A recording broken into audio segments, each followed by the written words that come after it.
بسم الله والصلاه والسلام على رسول الله. مساء الفل. النهارده ان شاء الله معانا هونداي توسان. بسم الله ما شاء الله. دي اعلى فئه اصلا بتنزل فرش جلد، كراسي سخانات وكراسي كهرباء واساسا ارباج. فالعربيه دايره قدام حضرتك، مفيش لمبه ارباج منوره ولا لمبه اعطال، والاهم من اللمبه سواء منوره او لا ان الفرش نفسه يكون مجهز للارباج. يعني ايه مجهز للارباج؟ بعرفك كل حاجه على الطبيعه وبوريك بالتحديد في المنطقه دي بنعمل ايه عشان لا قدر الله لو الارباج هيفتح الفرش ما يعملش اعاقه. صاحب السياره اختار معانا فرش نبيتي واسود وجلد الفيليه المخرم عشان السخانات زي ما بقول لحضرتك. دي اعلى فئه. طبعا انت ليك حريه الاختيار تختار الفرش سواء لون واحد او لونين، نفس الكلام لون الخيط، التصميم او الديزاين سواء ساده زي الاصلي او اي ديزاين بالمكنه الكمبيوتر او مكنه عاديه، ليك حريه الاختيار. احنا علينا تقسيمنا الغرزه ما شاء الله. بص كل حاجه مسطره.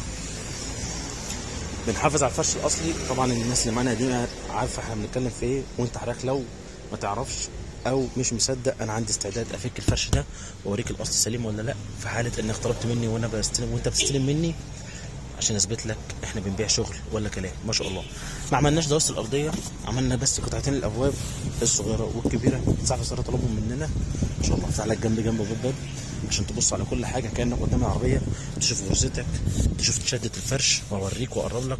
تقعد مهما تقعد على الكرسي ولا يهرى ولا يكشكش ولا يحتاج يتشد، تبص على الغرزه اللي في الدورانات لازم تكون مسطره ما شاء الله.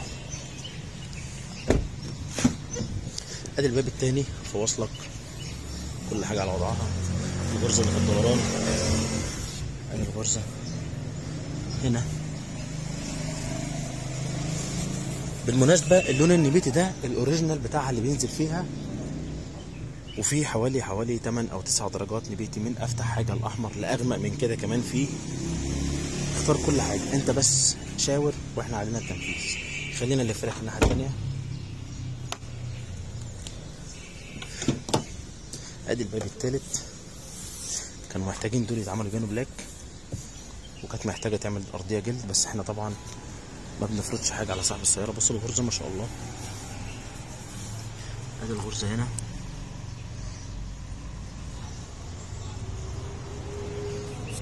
ادي الغرزه،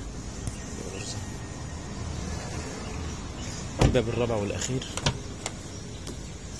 هونداي توسان فرش نبيتي، ابواب وكراسي ومخدع كونسول، جلد فيليه مخرم وساده، تصميم الفابريكا. اسف لو طولت عليكم، اتمنى تتابعونا على طول وما تنسوش مننا. اشكركم شكرا جزيلا. السلام عليكم.